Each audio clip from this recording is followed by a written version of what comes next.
مسلمان کو گالی دینا، گالی کس کو کہتے ہیں؟ گالی کہتے ہیں کسی ایسے لفظ کو استعمال کرنا جس سے اسے اذیت پہنچے، چاہے وہ بات اس کے اندر ہو یا نہ ہو، وہ عیب اس میں ہو یا نہ ہو۔ جیسے طعنہ اس کو کہتے ہیں کہ وہ عیب اس کے اندر تھا، ہم نے اس کو یاد دہانی کرائی ہے کہ تم وہی ہو نا جو ایسا کرتے تھے، تو طعنے میں تو وہ عیب موجود ہے اس لیے طعنہ ہے۔ لیکن گالی کس کو کہتے ہیں؟ کسی ایسے لفظ کو استعمال کرنا جس سے سامنے والے کو اذیت پہنچے، اور وہ اس کے اندر موجود ہو یا نہ ہو، اس سے بحث نہیں ہے۔ تو اب گالی دینے میں کسی کو شیطان کہہ سکتے ہیں کہ نہیں کہہ سکتے کہ تم شیطان ہو؟ ایک تو گالی ہوتی ہے فوش گالی ہوتی ہے جس میں ماں باپ بھائی بہن سب کی گالی چلتی ہے، اس گالی کا تو یہاں کوئی تذکرہ ہی نہیں ہے، وہ تو مسلمان دے ہی نہیں سکتا۔ یہاں گالی اس بات کی ہو رہی ہے کہ بہت تہذیب سے کوئی آدمی کسی کو گالی دے تو کیا اس کو شیطان کہہ سکتا ہے کہ تم شیطان ہو؟ اس کو چور تو نہیں کہہ سکتا، اور کوئی برا لقب سے اس کو برا لقب سے نہیں پکار سکتا، لیکن بعض علماء نے لکھا ہے کہ شیطان کہہ سکتا ہے، اس لیے کہ شیطان کی کچھ صفات اس کے اندر، ہر انسان کے اندر کچھ نہ کچھ ہوتی ہے۔ لیکن زیادہ جیسے بچے لڑائی کر شرارت کرتے ہیں تو کہتے ہیں نا شیطانی کر رہے ہو، شیطان والے کام کر رہے ہو، تو شیطان والے کام یعنی غصہ، شیطان کا کام وہی ہے کہ غصہ اس کا مرض ہے، تکبر اس کا مرض ہے، حسد اس کا مرض ہے، تو کچھ نہ کچھ مرض جو ہے وہ کسی میں پایا جاتا ہے۔ تو اگر کسی نے کسی کو مخاطب کرتے ہوئے غصے میں کہا کہ تم شیطان ہو، تو مطلب اس کا یہ ہوگا کہ تم شیطان والی صفت تمہارے اندر ہے، اور یہ اپنے غصے کے اظہار کے لیے ہے۔ یا اسی طرح سے ایک لفظ آتا ہے احمق۔ احمق کے معنی کیا ہے؟ احمق کا مطلب ہوتا ہے غافل۔ احمق کے معنی ہوتے ہیں غافل۔ ایک ہوتا ہے، آپ کو بتائیں، ایک ہوتی ہے حماقت اور ایک ہوتی ہے جہالت۔ یہ دو چیزیں ہیں جو انسان کی کمزوری اور بیماریوں میں سے آتی ہے۔ جہالت کے معنی ہوتے ہیں کسی چیز کو نہ جاننا۔ آدمی کوئی غلطی کرتا ہے اس وجہ سے کہ وہ اس کے بارے میں جانتا نہیں ہے، ٹھیک؟ کوئی اس نے ایسی چیز کھا لی ہے جو اس کو نقصان کرنے والی تھی، زہر تھی اس کے لیے، مگر اس نے کھا لیا اس لیے کہ جاہل تھا، وہ اس کو پتہ نہیں تھا کہ اس کا نقصان کیا ہے۔ ایسے ہی کوئی کام ایسا کر لیا جس سے اس کو نقصان ہو سکتا تھا، کوئی لفظ منہ سے ایسا نکال لیا جس سے اسے نقصان ہو سکتا تھا، تو لیکن وہ اس کے معنی جانتا نہیں تھا۔ تو جہالت ایک بیماری ہے اور حماقت ایک بیماری ہے۔ حماقت کے معنی یہ ہے کہ جانتا تھا لیکن اس کے اوپر غفلت طاری ہوئی، وہ اس کے نتیجے کو جانتا تھا کہ کیا ہو سکتا ہے نتیجہ، مگر غفلت طاری ہوئی اور اس نے اس غفلت کی وجہ سے اس کو کھا لیا۔ جیسے مومن جو ہوتا ہے وہ کسی گناہ کو جب کرتا ہے تو زیادہ تر جو گناہ ہوتے ہیں وہ جہالت سے ہوتے ہیں کہ حماقت سے ہوتے ہیں؟ حماقت سے ہوتے ہیں۔ زیادہ تر ایسا ہوتا ہے کہ آدمی جانتا ہے کہ یہ گناہ ہے لیکن اس وقت بھول جاتا ہے اس کے گناہ کے نتیجے کو اور اس کے اثر کو اور اس کی سزا کو بھول جاتا ہے، یا غفلت ہو جاتی ہے اور وہ اپنے جذبات میں آ کر کے اس کو کر ڈالتا ہے۔ تو آپ دیکھتے ہیں کہ زیادہ تر جو گناہ انسان سے ہوتے ہیں وہ حماقت سے ہوتے ہیں۔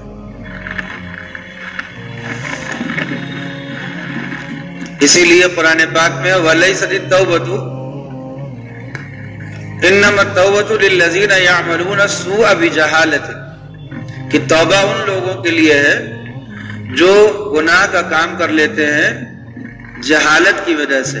اس پر علماء نے تشریح کرتے ہوئے لکھا ہے کہ یہاں جہالت سے مراد حماقت ہے، کہ جو گناہ کا کام کر لیتے ہیں حماقت کی وجہ سے، یعنی وہ گناہ کا گناہ ہونا تو جانتے ہیں لیکن اس کے نتیجے سے غفلت ہو جاتی ہے. جیسے ایک آدمی ہے، اسے زنا کے بارے میں پتا ہے کہ اس کے کیا کیا، مطلب زنا کو تو غیر مسلم بھی جانتے ہیں کہ گناہ کی بات ہے، لیکن جب اس کو موقع ملا، تقاضا ہوا اور اس کو موقع ملا اس گناہ پر قدرت کا، تو اس نے کیا سوچا اپنے دل میں کہ اس کو بعد میں توبہ کر لیں گے، ابھی کر لیتے ہیں، ابھی اپنی خواہش پوری کر لیتے ہیں، بعد میں توبہ کر لیں گے. تو بعد میں توبہ کا خیال کر کے اپنے آپ کو بہلا لیا. حالانکہ وہ یہ بات اگر اس سے پوچھا جاتا، اس وقت ہوش میں رہتا، وہ پوچھا جاتا کہ تمہیں کتنے دن تک بعد کا اپنے جینے کا کتنا یقین ہے، کتنے دن بعد تک جینے کا یقین ہے، کب تک تم جینے کا یقین کر سکتے ہو اپنے، کہ ابھی گناہ کرو گے پھر اس کے بعد زندہ بھی رہو گے، کب تک یقین ہے اس بات کا؟ تو وہ کوئی بھی آدمی یہ نہیں کہے گا کہ مجھے پکا یقین ہے کہ میں جیوں گا. ہر آدمی کو معلوم ہے کہ گناہ کی حالت میں بھی موت آ سکتی ہے. توبہ کا موقع ہی نہیں ملا، گناہ کی حالت میں موت آ گئی. تو جو گناہ ہوتے ہیں وہ حماقت کی وجہ سے ہوتے ہیں، اور حماقت ہر انسان میں کچھ نہ کچھ ہوتی ہے. حماقت ہر انسان میں کچھ نہ کچھ ہوتی ہے. کبھی نہ کبھی بزرگوں نے لکھا ہے کہ اگر کوئی انسان اللہ کی یاد سے، اللہ کے ذکر سے غافل ہو ایک لمحے کے لیے بھی، تو وہ ایک لمحہ جس میں وہ اللہ کی یاد سے غافل ہوا ہے وہ حماقت ہی ہے. وہ جو ایک لمحے کے لیے غافل ہوا وہ بھی حماقت ہی ہے. اور ہر انسان میں کچھ نہ کچھ حماقت کا مادہ پایا جاتا ہے. تو اب اگر کوئی آدمی کسی کو احمق کہے تو احمق کہہ سکتے ہیں. شیطان کہنا تو زیادہ ہو جائے گا، زیادہ لفظ کا استعمال ہو جائے گا، اس لیے اس کی اجازت تو نہیں ہے کہ کوئی مسلمان کسی مسلمان کو شیطان کا لقب سے پکارے. البتہ اگر اس نے اس کو احمق کہا غصے میں، اپنے غصے کا اظہار کرنے کے لیے، جیسے باپ اپنے بیٹے سے کہے مخاطب ہو اور اس کو چور کہے تو نہیں کہہ سکتا، لیکن اگر وہ اس کو ظالم کہے کہ تم ظالم ہو تو کہہ سکتا ہے. یہ اس لیے کہ ہر انسان اپنے اوپر کبھی نہ کبھی تو ظلم کرتا ہے. یہاں ظالم سے مراد اپنے اوپر ظلم کرنے والا یعنی گناہ کرنے والا. تو ہر انسان کبھی نہ کبھی اپنے اوپر ظلم کرتا ہے، اور اگر اس نے کوئی غلطی کی ہے اور اس پر باپ نے کہا کہ تم نے ظلم کیا، تم ظالم ہو، تو اس کا یہ جملہ صحیح ہے، اس لیے کہ گناہ تو ظلم ہے ہی. تو اگر بیٹے کو ظالم کہا اس نے، یا اپنے بیٹے کو اس نے جاہل کہا، یا اپنے بیٹے کو اس نے غافل کہا، یا اپنے بیٹے کو اس نے احمق کہا، تو یہ الفاظ ایسے ہیں جو بولے جا سکتے ہیں. ایسے ہی آدمی کبھی بولتا ہے بد نصیب، کبھی کہتا ہے کم نصیب، کبھی ایسا بھی ہوتا ہے نا. ایک لفظ بولا جاتا ہے کمینہ، کہ تم کمینے ہو. تو کمینہ بھی ایک گالی ہے، ایک برا لفظ ہے جس سے سامنے والے کو اذیت ہوتی ہے. لیکن اس کے معنی کیا ہے کمینے کے؟ کمینے کے معنی ہے کہ تم نے کوئی ایسی غلطی کی ہے جو گھٹیا لوگ کرتے ہیں، جن کا درجہ معاشرے میں بہت کم ہوتا ہے، جیسے اوباش لوگ ہوتے ہیں، وہ کمینے ہوتے ہیں. تو کمینہ ایک لفظ ہے، لیکن یہ ایسا لفظ ہے جو انسانوں کی حقیقت ہے. تو اگر کسی نے غصے میں آ کر کے گالی بکتے ہوئے کسی کو کمینہ کہا، بدتمیز کہا، تو بدتمیز کے معنی کیا ہوتے ہیں؟ جس کی عقل خراب ہو. تمیز کے معنی عقل کے ہوتے ہیں، تو بدتمیز کے معنی ہے کہ تمہاری عقل خراب ہے. تو آدمی بیوقوف کہتا ہے نا، بیوقوف کہتا ہے، احمق کہتا ہے، بدتمیز کہتا ہے، بے تمیز کہتا ہے، بے ادب کہتا ہے، بد نصیب کہتا ہے. اس طرح کے الفاظ جو بولے جاتے ہیں، تو بد نصیب کہنا تو ٹھیک نہیں ہے، اس لیے کہ نصیب خراب تو کسی مسلمان کا ہوتا نہیں ہے. کوئی بھی مسلمان کسی بھی درجے میں ہو، اس کا نصیب خراب نہیں ہے، اس لیے کہ نصیب بنانے والا تو اللہ ہے. اور مسلمان اپنے اختیار سے کبھی بھی بد نصیب نہیں ہو سکتا. وہ یا تو اچھی حالت میں ہوگا تو شکر کرے گا، ثواب ملے گا، یا بری حالت میں تو صبر کرے گا اور اسے ثواب ملے گا. تو وہ بد نصیب تو بس گناہ جب آدمی کرتا ہے تبھی بد نصیب ہوتا ہے، کہ وہی اس کی محرومی کا وقت ہوتا ہے.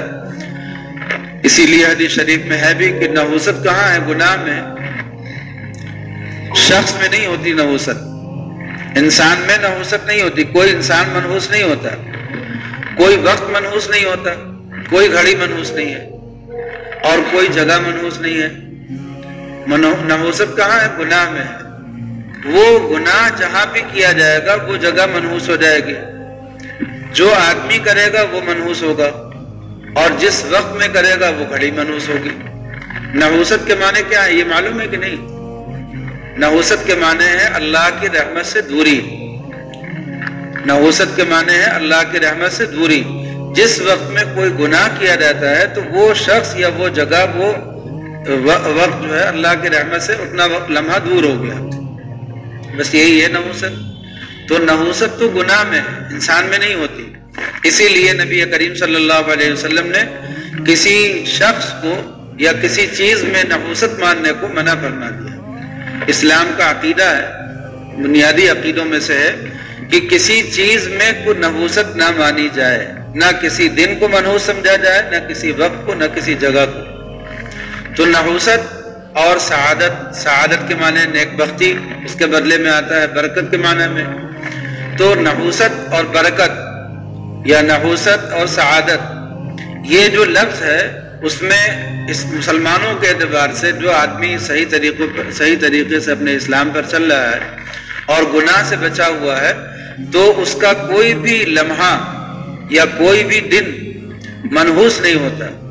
اسی سے حدیث شریف میں ہے کہ سفر کے مہینے کو، ربیع الاول سے پہلے آتا ہے نا سفر، محرم کے بعد، تو سفر کے مہینے کو منحوس سمجھتے تھے جاہلیت کے زمانے میں، تو آپ نے فرمایا کہ ولا سفر، یعنی مسلمان تو سفر کو مانتے ہی نہیں کہ سفر کے اندر کوئی نحوست ہے۔